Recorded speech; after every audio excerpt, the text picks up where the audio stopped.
Greetings, book lovers everywhere. I'm E-Train and welcome to E-Train Talks. I'm a literacy advocate, podcast host, booktuber, all the things. And today I am all the so's excited to welcome Liza Wiemer. Liza is one of my heroes, not just when it comes to writing books, although her book, The Assignment, it's amazing. You gotta read it. It's also that she inspires so many kids around the world to find the courage, find that voice inside of them, and let it shine. So Liza Wiemer, she's done quite a few things in her time, and a couple of them, I'll just say them right now.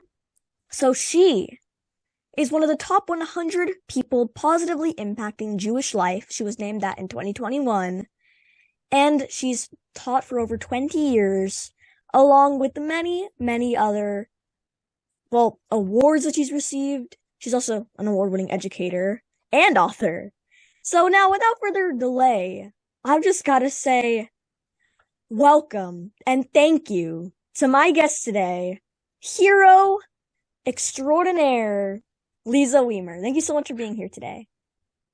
Well, I'm deeply honored, and I have to tell you, E-Train, that's how I feel about you. I think you're absolutely extraordinary.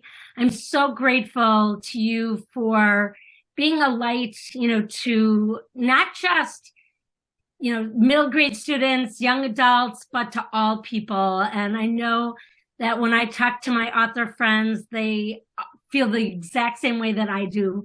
So much admiration and respect. So thank you for all that you do. Well, right back at you. You do so much, and you've gone around the world. I know you went to New Zealand to talk about your stories.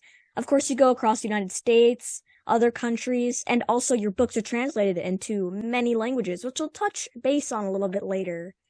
You're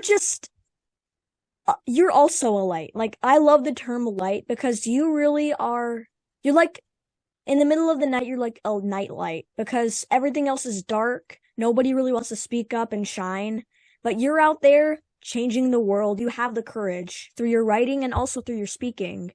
And there's a lot that you have done to positively impact Jewish life. I mean, you are the top 100. So, I mean, that was an honor that it shocked me, and I'm very humbled by it. I really get inspiration from Ethics of Our Fathers, which there is a phrase that goes something like this, that it's not our job to complete the work, yet we still need to do the work. And so I think about that every single day, how important it is for us when we see or read something that is hateful, cruel, or mean, that we need to take action. And we cannot sit back and allow it to just, pass by our feed on social media or something that we see on the internet. We need to take action. And of course, in a school setting, if we see or hear something, we need to find a way that is a safe way. Obviously, we need to be safe, but we can't just ignore it. We can't just pretend that it didn't happen. It has to be addressed. And that is why I feel that The Assignment is such a powerful book, because it really models for people of all ages how critical it is not to be silent, but that we need to speak up. 100%. And you were now onto the first question. So before we started recording, you mentioned just one of the many stories that have kind of come to light thanks to your story, The Assignment, how kids have found the courage to speak up. And so I said that The Assignment, it's like a wake-up call. And there's also, so your story inspired other stories, but there's also a story that inspired your story that inspired other stories. That's a tongue twister. If you still understand what I'm saying after all the stories. Absolutely. Yeah. So can you tell us so there is a true story behind The Assignment. Can you tell us a little bit about that story and what kind of sparked the idea to write The Assignment? So in July, it was July 25th, 2016, I received a message over Facebook from a library media specialist by the name of Wendy Scalfaro. I had never met her, but we followed each other on social media, and she had read my debut young adult novel, Hello, and really thought that this would be of interest to her students. So she said, I've never had an author visit, but would you come to the Syracuse, New York area and, talk about your book to our students, and I'll arrange for other events for you. Fast forward to April 4th, 2017. And one of the things that Wendy arranged for me was to speak at an independent bookstore in Oswego, New York. Now, on this day, it was pouring rain, the kind of rain that was coming down so hard that my windshield wipers could not even keep up.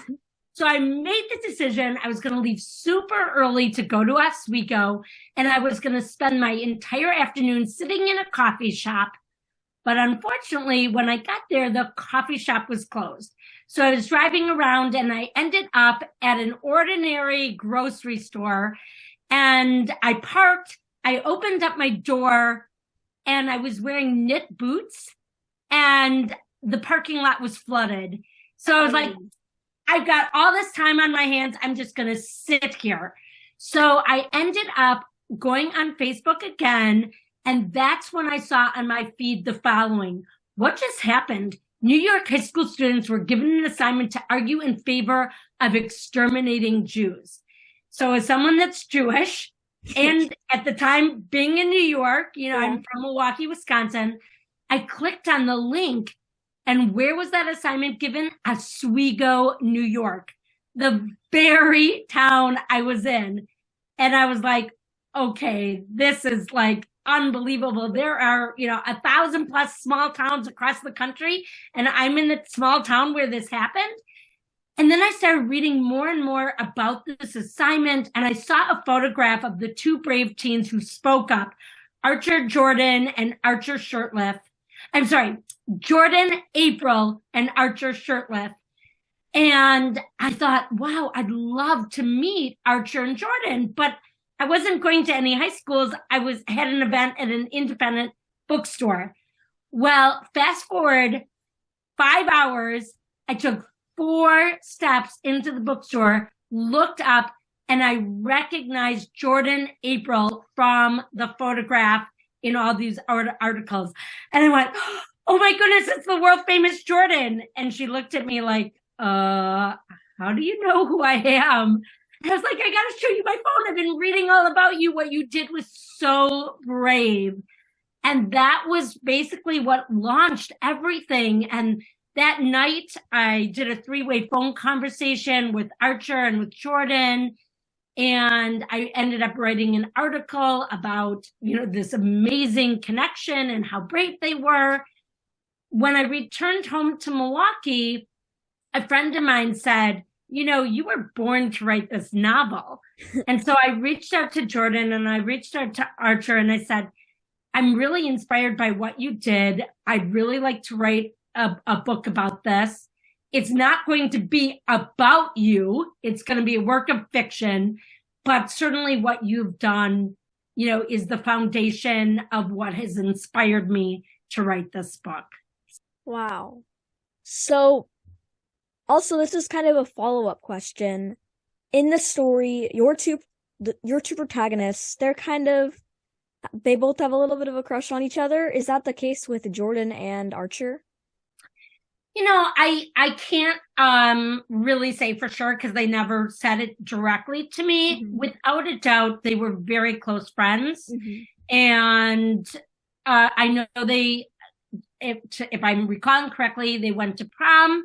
They could have gone to prom as friends, but we never got into those dynamics per se. Mm-hmm. So that's where, this is a very challenging topic. This novel addresses the issue of two brave students who are told that they're supposed to pretend that they're Nazis and either support exterminating Jews or putting Jews in work camps and ghettos and advocate for sterilization. And this was based on true events that happened on January 20th, 1942, where 15 Nazi leaders came together for the Wannsee Conference to decide how they were going to implement what was called the final solution of the Jewish question. In other words, how are they going to, that's the Holocaust. Mm-hmm. After that date, 4 out of 5 Jews were murdered. And so this topic is pretty heavy. So that, that light romance that I have between my two characters, Cade and Logan, really allows for us to kind of have a break from this heavy, challenging topic.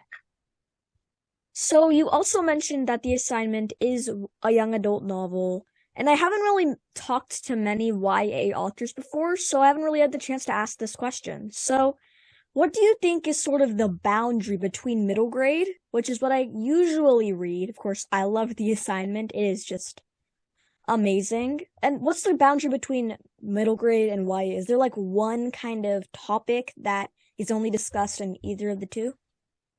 So that is such a great question. And I actually went and did some research on this question.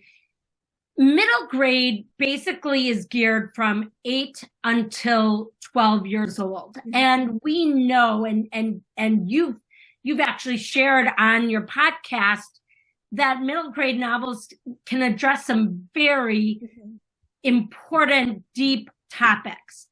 But the writing very much, and the characters are very much within that age range. What makes The Assignment for a little bit older, and The Assignment is really from 12 years old and up, and 12 years old certainly is middle grade. And it's that the characters are older. This is set, this assignment was given in high school. So that's where that change, where that, young adult label comes in.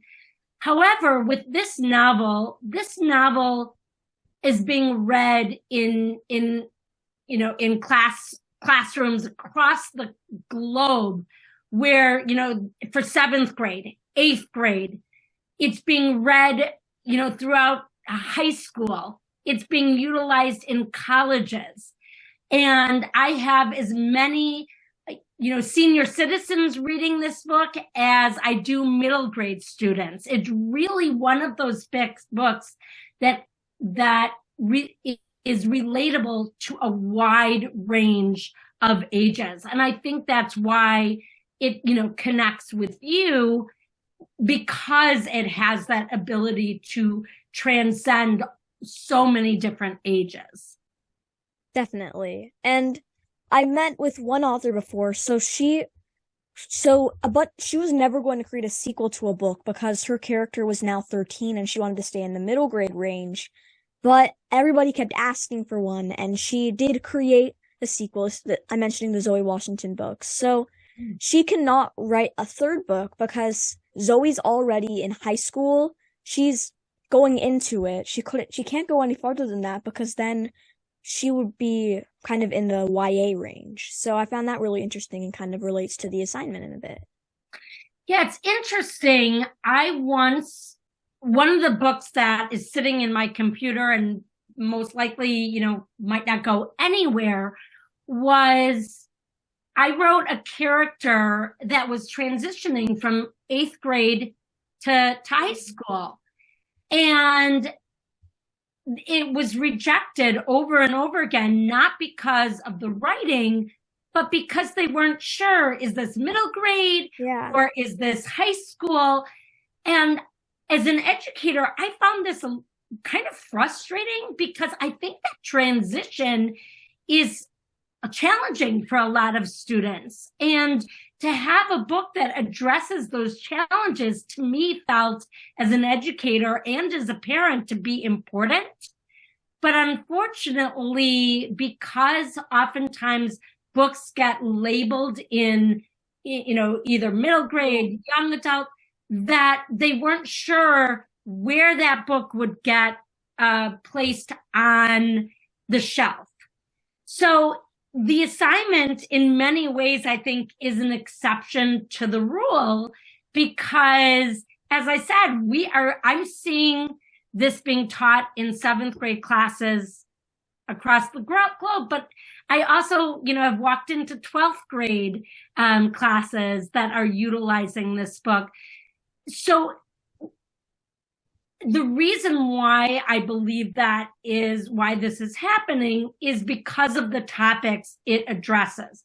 This really is about empowering students to speak up against all forms of hatred, not just anti-Semitism, but racism and, any kind of experience, especially like bullying, that students need to know that their voices matter. And because of that, it transcends those fine defined ranges of age. Definitely. And so kind of jumping into anti-Semitism and also kind of middle school, but yeah, so I've experienced like a ton of anti-Semitism. I mentioned it on social media a couple times. So there are kids doing the Heil Hitler sign, and more recently, like there's also been discussions about Kanye West. And through research, I discovered that you also touched base upon the hurtful and anti-Semitic comments from Kanye West or Ye. So, like in school, I'm often asked, and also a lot of kids just ask random people, do you support Kanye West? And that's just a really tough question to answer, like, because you don't know what the response to that will be. You know in your heart what the answer is going to be. It's just, there's a lot of anti-Semitism, and I'm just curious to know, what are your thoughts? Like, you've already shared them once, but can you kind of relay what you said? So what is your opinion on Ye's comments, and how can we combat anti-Semitism?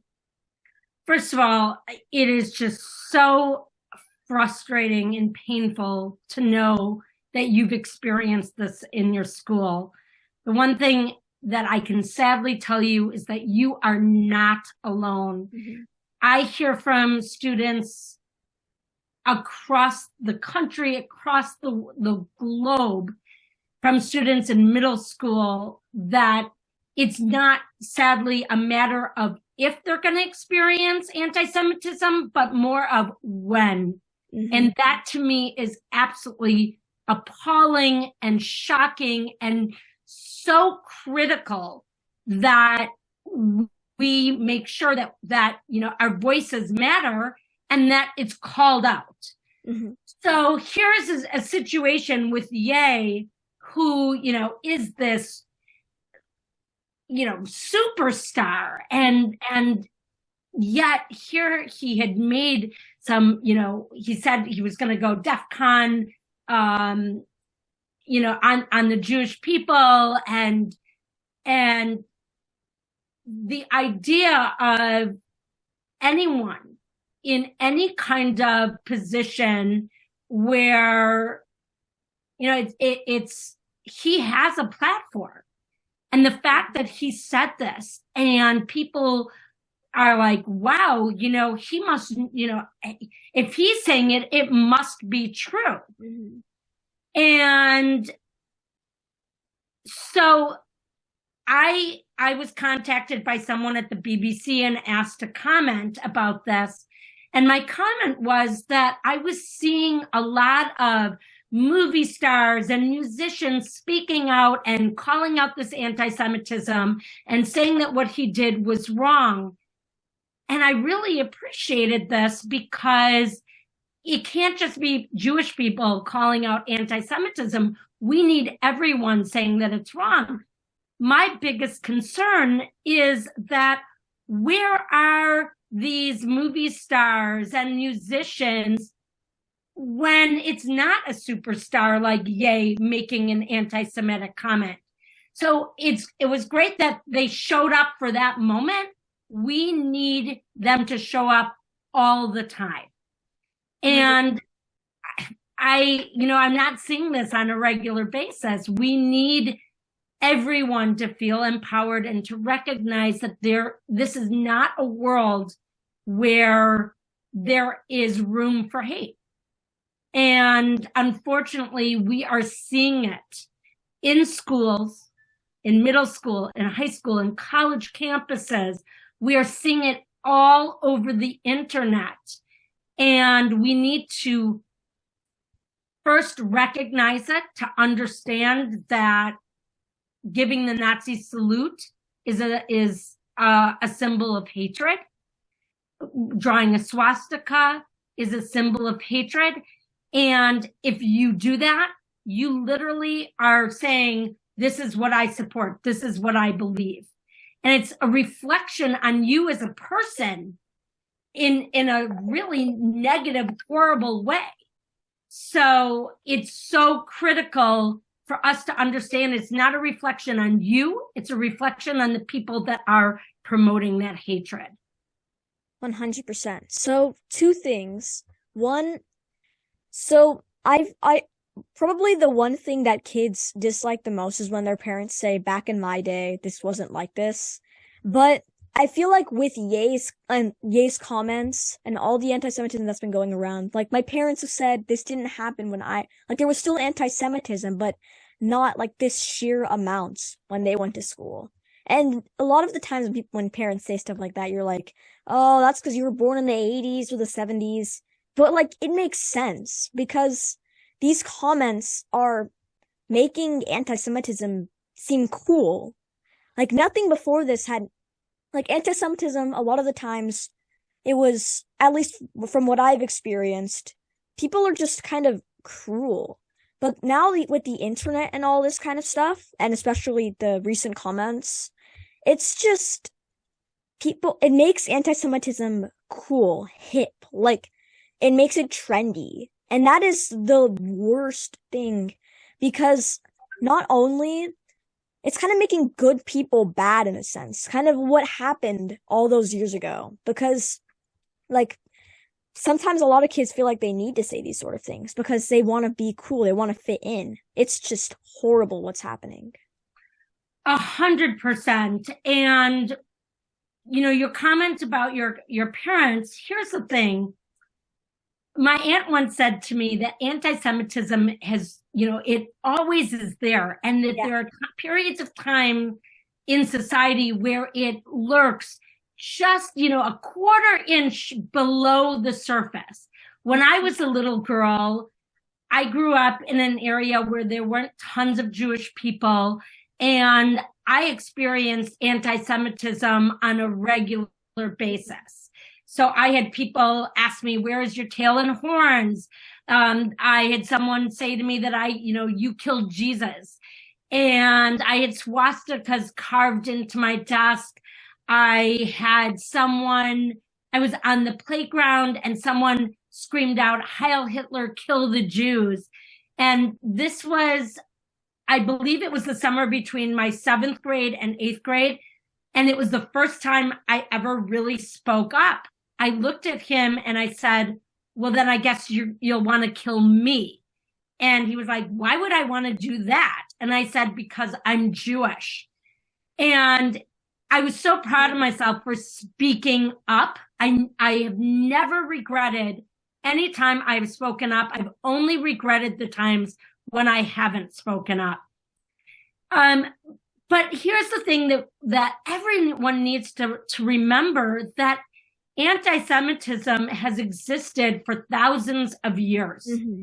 And, you know, there's a holiday, the Jewish holiday of Purim, where we celebrate Queen Esther having, you know, the guts to go to King Ahasuerus and tell him that, you know, one of his greatest advisors, Haman, wants to destroy the entire Jewish people, and she herself is Jewish.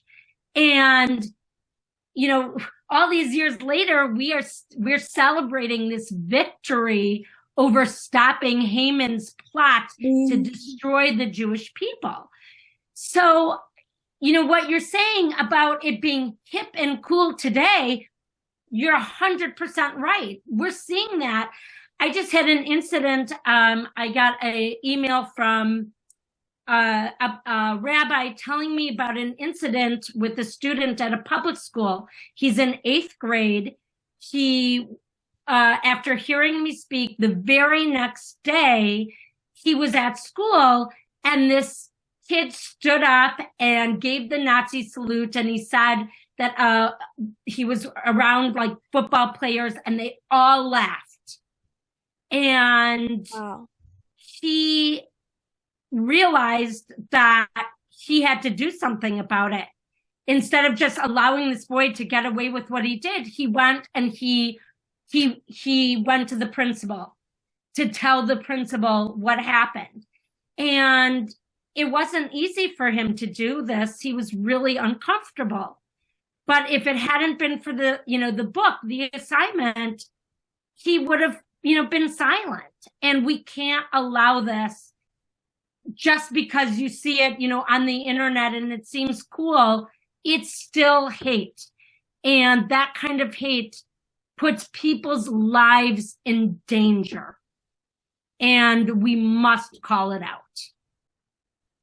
So it's kind of on the lighter side of things, and I'm just so excited for it. So I read that you have a beautiful new picture book, your very first picture book, in fact, coming out in early August 2023, called Out and About, A Tale of Giving. So can you tell us a bit about your journey into writing picture books? And without giving away any spoilers, of course, a bit about your new story? Absolutely. I have a phrase, and that is perseverance is the act of true role models and heroes. That is like what keeps me going. And especially when it comes down to writing, because writing is not easy. It's a lot of hard work. I started this picture book in 1998. Wow. And now it's being published. So I rewrote it multiple times. And it was inspired by a story that my grandfather told me about his own dad. And his dad would deliver coal to people and drop it off on, their doorstep. And he would leave it there anonymously. And when my grandfather saw that his father was like taking these baskets to people, he wanted to know what his father was doing. And his father would say, out and about. And so what my grandfather did was one day he snuck out of the house and he followed his father to see where he was going. Now, we should never do that today, especially, but this was back in the 1920s. So I modernized this story.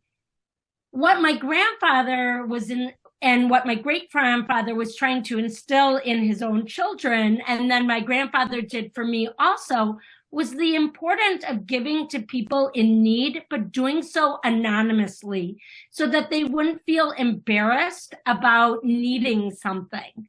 And so it's just such a beautiful way of giving. It's such a beautiful universal message to everyone that, we need to take care of other people. And so if we see someone in need, do so. And if you can do it in a way that doesn't cause any kind of embarrassment by giving anonymously, it's so beautiful. So that's the essence of the story and why it's called Out and About.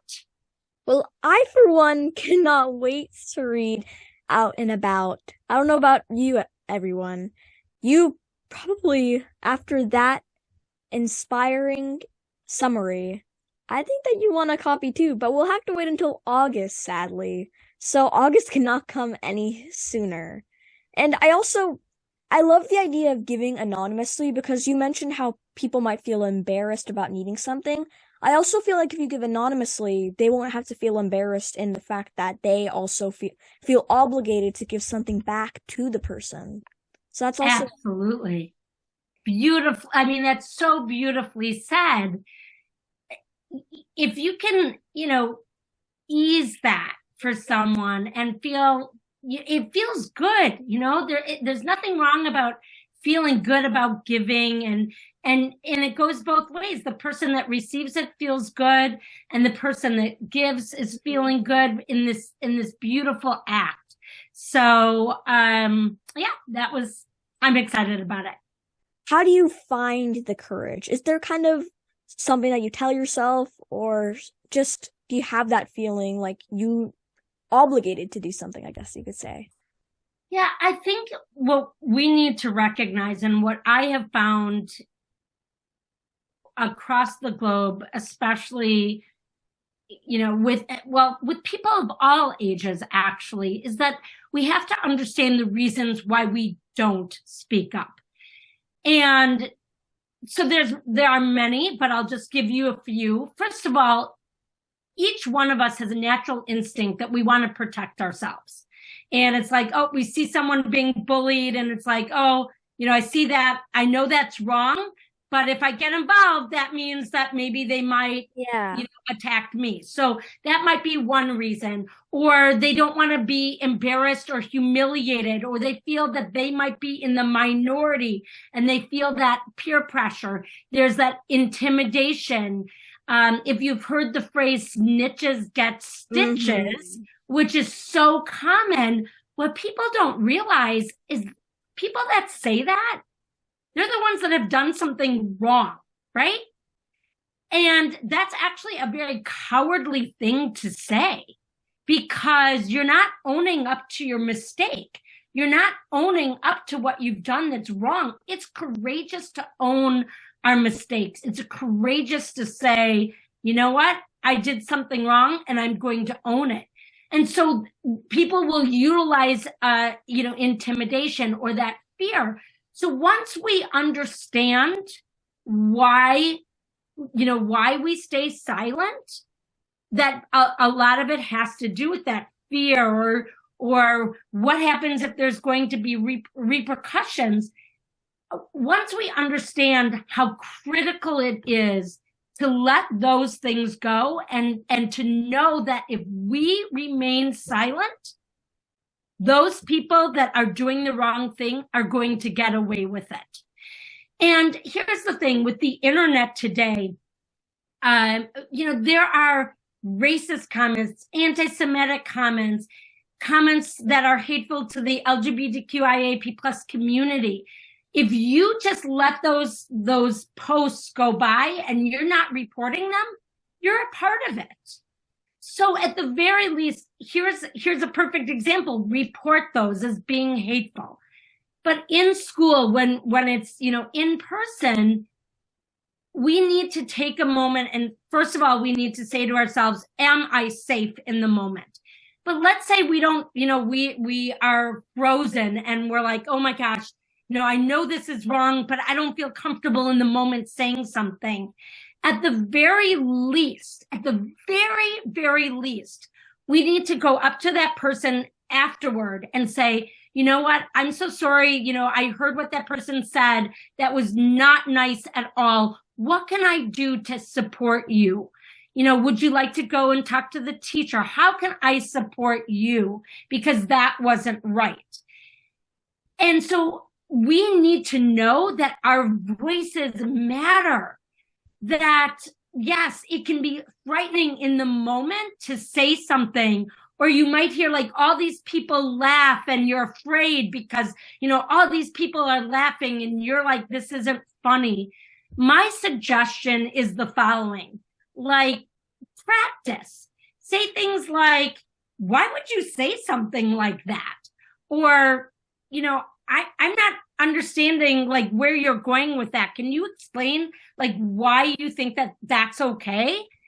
And now suddenly it turns the table on the other person, so to speak, and holds them accountable. Now, again, that takes practice. It is so critical, though, to make sure that when someone makes a comment that's hateful, cruel, or mean, that you yourself, the person that might be targeted, don't look at yourself and think, oh my gosh, that makes me less than. It's really a reflection on the person that's saying that hateful thing. And so we can't absorb that. We need to have that sense of self-worth within ourselves to know that, you know what, this isn't about me. This is about that person. And so what can I do? Maybe they need, to understand that what they're doing is hateful and cruel and mean. Maybe they don't recognize how, hurtful that is. There's many reasons why, as you said, sometimes they just do it because they think they're being cool when it's not cool at all. So silence is never the answer. And I'm quoting Elie Wiesel. Silence only helps the, tormentors, never those who have been tormented. So we must find a way. And in the assignment, there are different ways to speak up. You can write a letter to, administration or your teacher. You can confront that person if you feel safe. But the last thing that you should ever do is nothing. Finally, and I think most importantly, and E-Train, you have found yourself in this situation where you haven't had any allies. You've experienced that anti-Semitism and you speak up, but you're alone. And yet, oftentimes what I have seen is that these comments are witnessed by other people.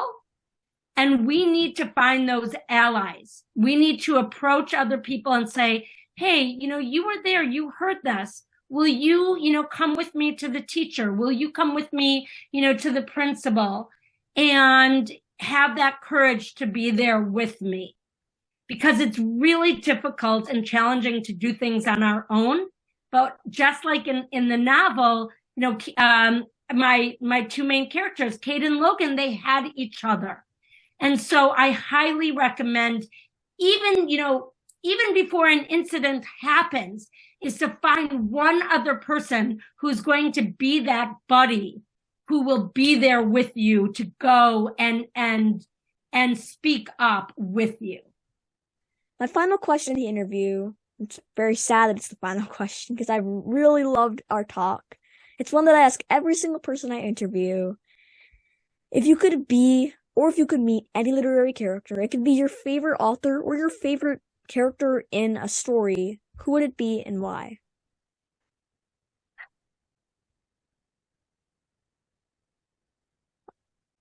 Oh, it's such, as far as authors are concerned, one of my most favorite authors is actually an adult author by the name of Kristen Hanna. And she just writes such powerful, powerful books. The book that I find myself turning to over and over again is her book called The Great Alone.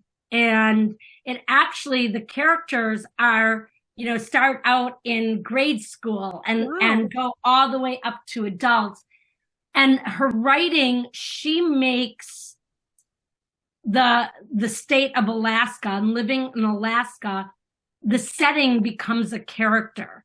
And I'm just in awe of her writing. So to me, she would be a dream to meet. And it's just, yeah, I admire her so, so much. I think that there are just so many people that I admire. There are so many books that are so extraordinary that, anytime I have the opportunity to meet another author or, any kind of artist, I have such an appreciation of the fact that they have to persevere. I will tell you, I think my greatest role model is Elie Wiesel. And so ultimately, even though he is no longer alive, that to me, to be able to, to meet Elie Wiesel, that to me would be absolutely everything. And I think, he truly is an inspiration. I think about him every single day. what makes what Elie Wiesel did and why the work that I do is so important is he really connected, the history of the Holocaust to what's going on in society today. So I would love to, have that opportunity to sit down with him, ask him questions, and and his words, what's so amazing is that even though he's no longer alive, I can go on the internet, I can see his interviews, I can read his books, read his words, and get that inspiration. And I do, but wow, that would be to me the absolute ideal. Phenomenal question. Thank you. Well, thank you for that beautiful answer. Elie Wiesel would be a true hero, and it'd be a true privilege to meet him. And so that's an awesome answer. And I've got to say, just thank you for joining me today on Eat Train Talks. It's probably been one of my favorite interviews. Of course, I love all of them, but I just feel like your words, they've made such an impact on not just me, but I'm sure the listeners and watchers as well. You are an inspiration, and I just loved our talk, and I've really taken away so much from our discussion. So, I mean, I don't know how you can speak up more than, so I try to speak up every day, but I just want to speak up, not just 24 hours a day. I don't want to just have courage 24 hours a day. I want to have courage 25 hours a day. I want, your characters, and you as a person are just they're such role models. And like Elie Wiesel is for you, I'm probably going to think of your words every day. Oh, I mean, I'm so honored, E-Train. And it's how I feel about you, because, you're 12 years old and already, look at what you're doing. And I know it's not easy. And I get that feeling inside where you're like, is this enough? How can I do more? What more can I do? But just know that you're doing it just by being you. And even today, I had a friend of mine who said, what are you doing to take a break? And I get that. I get that feeling of being driven because we see those injustices in the world. And if we can make a difference, that drives us. So, just whatever you do in whatever way, know that you are making a difference. And I love to just understand the fact that we're all imperfectly perfect. We're never going to be perfect. I love that. But we can do our best. And that is one thing that I can say, E-Train, you strive for every single day, your best. And that's all you can ever ask for of yourself. And your best is not perfection. Your best is, whatever it is. And some days are going to be better than others. Just keep doing what you're doing. Know that I'm proud of you. I know your parents are proud of you. You continue to be proud of yourself. And I just thank you for being such a light in this world.